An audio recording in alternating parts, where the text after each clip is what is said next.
Marseille, like sports teams, for instance, Phocians, because of the Greek origins of the place. So they crossed almost the whole Mediterranean. That's a long way, and they founded Marseille around 600 BC. And from Marseille, they also developed and founded other places in Provence. Among them, Nice was founded by the Greeks of Marseille. It was Nicaea, that's the Greek name. Antipolis. The polis is the city in ancient Greek, and a few other places also. So the Greeks, they had really good, prosperity because of the commercial exchanges mainly, and they brought here the actual Provence, France, olive oil, wine, some fruits, lots of things that we have still nowadays. That's thanks to the Greeks and later the Romans also. But in this area, it was not empty. There were people living here in the area, in the actual Provence. A mix of Celts and Ligurians. Liguria, that's the region of Genoa, where you go next. So those people, they didn't live in organized cities. The Greeks were the first ones to build a real city like we understand nowadays, with streets, buildings for administration. The people before, they used to live, they were farmers and shepherds, and they used to live in hamlets, in farms, very small places, not real cities. And those people some of them were quite brutal people, especially one located at the actual location of Aix-en-Provence, where we go first today. And that tribe, they were named the Salians, Salyens, and they attacked the Greeks of Marseille several times, because the Greeks, they could defend, but they were not they didn't have as powerful army as the Romans. And at those times, they were in good terms with the Roman Republic. So they asked the Romans to come here to fight that tribe. So that's the first time the Romans came here in Provence. It was to help the Greeks of Marseille. And finally, in the second part of the 2nd century BC, there was a big battle there in Aix. I say Aix, it's A-I-X, but it's pronounced like the letter X. Aix in Provence. But we just, locals, they just say Aix.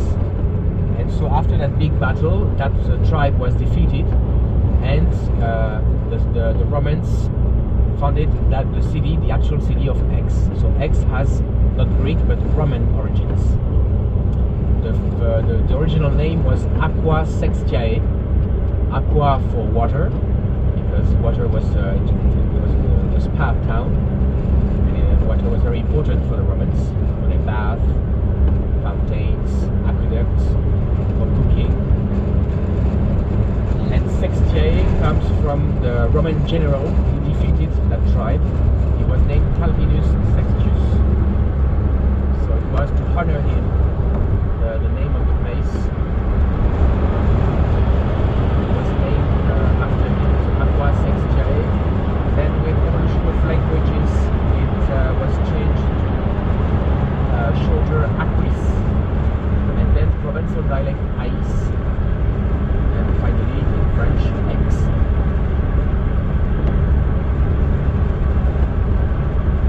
So when I told you about that tribe that were quite brutal people, to give you an idea, their use was to, after each battle, was to take the heads of the enemies, bring those heads in their homes, and put those heads on their doors as trophies. You see, they were nice people. So very, very religious, very, very aggressive. It was a mix of, we call that civilization the Celtic and Ligurian civilization. So Ligurians, that's the region of the area of Genoa and Italy, just next to France. And the Celts, all over Western Europe, there were many different Celtic tribes. Nowadays, when you think of the Celts, you think of the UK and Ireland, because they stay longer there. But at the origin, the Celts came from Central Europe. area around there. And lots of Celtic tribes moved to different parts of Europe, and in France there were many of them. And just in Provence, in this area, there were several ones. There was one in Avignon area, one in Aix, one in Nîmes, several ones. They didn't disappear. It's just that they were mixed with other people because of other influences. The Greeks, the Romans, German tribes later, all the Visigoths, Ostrogoths. So over the centuries, all those different people from different origins were mixed. But before the Romans, they were mainly Celts. It was cities over or close to 100,000 inhabitants that were considered as really huge cities. And at the time of the popes of Avignon, the 14th century, 1300s, Avignon was the same size as Marseille. They were both around 80,000 inhabitants. Nowadays, Avignon is 90,000 inhabitants. It's just a bit bigger, but it is not at those times. It was really influent, very big city, because as the Catholic Church established in Avignon, it attracted lots of businesses, lots of people, like Rome. So if they have stayed in Avignon until now, Avignon would be like French Rome, but they left quite quickly. They stayed there only not even a century. Nowadays, Marseille is the second largest city in France. Paris is the first by far. So the urban area of Marseille is around 2 million inhabitants. Paris is 12, so Paris is really much bigger. Aix, it's among the main cities of Provence, but much smaller than Marseille. There are several ones, 4 or 5 different cities: Nîmes, Avignon, Aix. They're all about the same size, between 150,000 and 200,000, something like that. So on the scale of France, it's mid-sized cities, not big cities, not too small. So human size, you could say. And the location of Aix is really good because it's really not too noisy, smelly because of the traffic and everything. It's not stressing really because it's more like the ambience of a big village, but it's close to Marseille, so where there are all businesses, cultural events, sport events, everything. The airport, the GDB station, the fast train. It's close to the coast. It's something like 45 minutes driving to the beaches of the coast. It's a bit more than 1 hour driving north to the ski resorts. It's southern France, so it's sunny most of the year, around 300 days of sun per year. So that's just perfect location.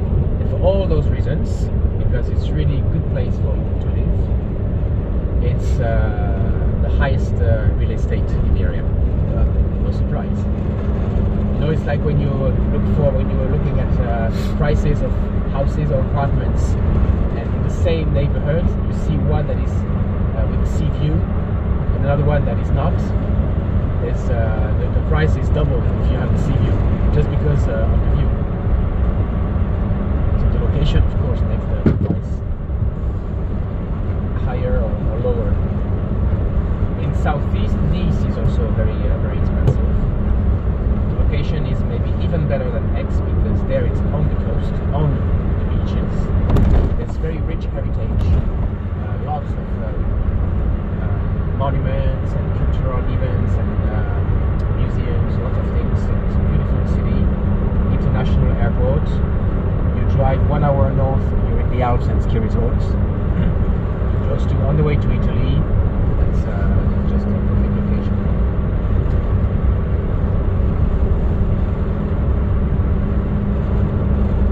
Looks like California. That's the idea, yes. That's the idea Very Mediterranean. Of that kind of those areas, yes. Maybe more, maybe not not northern part, I guess, because northern part can be foggy, or is it also very? Not always. No, so it's pleasant. It looks very similar. But maybe it's also good in some time of the year because it's maybe more mild. Yeah. I guess about the temperatures and. Well, it depends on if it's interior, if it's mountains. Oh, okay, it makes a We can difference. we can drive 30 minutes to the desert, another 30 minutes, and go skiing from the beach. So. Yes, you can find everything Yeah. in quite short distance. Yes, the diversity of an area is what makes it attractive. Exactly.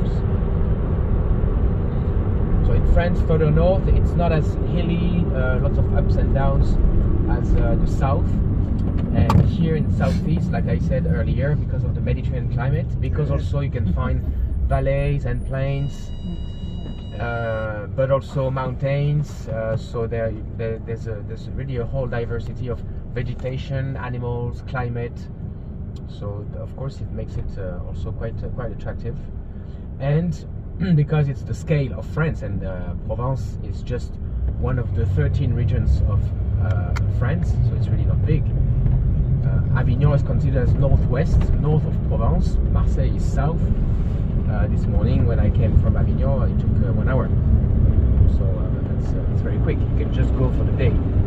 That's why also this activity, the jobs we're doing as excursions, is really big, like in Paris and Nice, because here in Provence we do tours from Avignon, from Aix, and from Marseille for 3 places.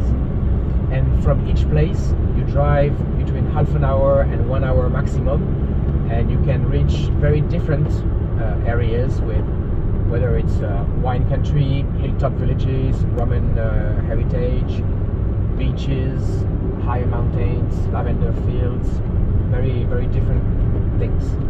Nice. So you see, we're in Aix. It's not very far from Marseille. That's the casino of Aix, if you like to gamble.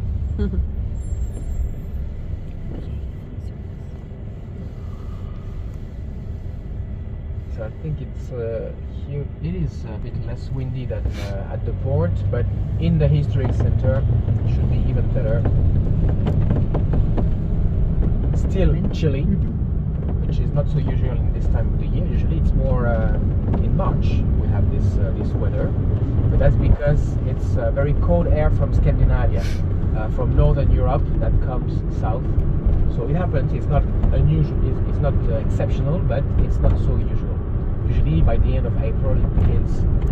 We start to have warmer temperatures, but at least it's sunny, so Yes. we won't complain. It's much better than rain. You all have no rain during the whole cruise. Was it okay, or we had rain sometime? Sometimes great. Not every day. Gibraltar Day, we got soaked.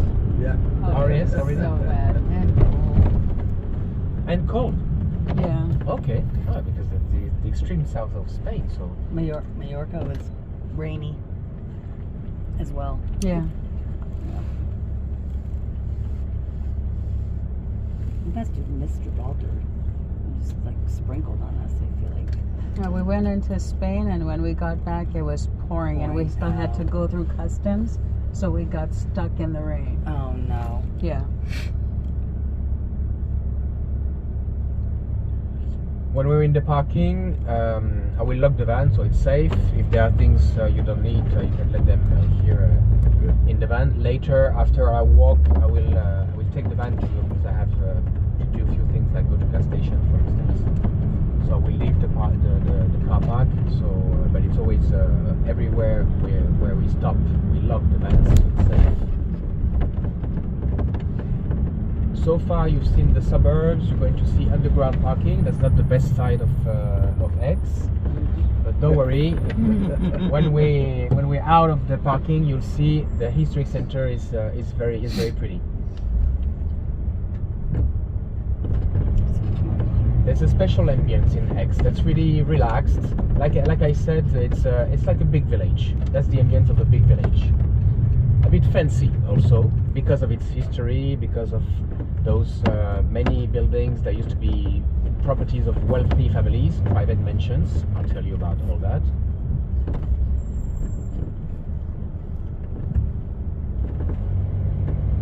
Since the Romans, it's called City of Arts and Fountains. So you'll see a certain number of small fountains, starting with the main one, the Rotonde, because it's a roundabout that comes from Spanish. Roundabout, Rotonda. And that's the main fountain of Aix. That's where we'll start. So I will go with you first, and then I'll give you city maps. You'll see it's not a very big place, it's easy. So you'll have then free time to spend in the city, have your lunch, do shopping. It depends on each one, it depends on your interests.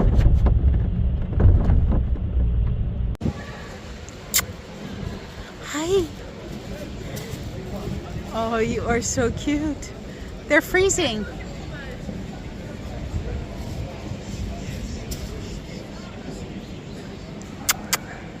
Oh, so cute. Hi, baby.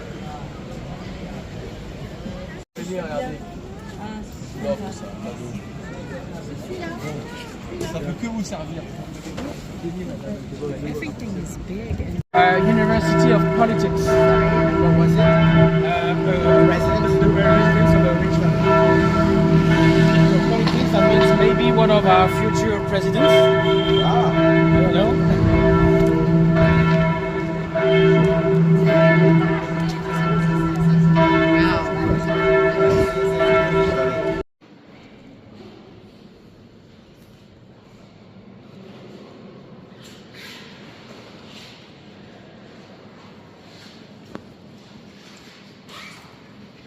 that's incredible. All by hand.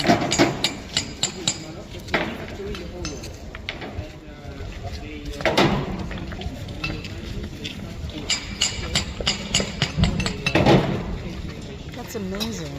Isn't it? My back would be killing me at the end of the night. Wow.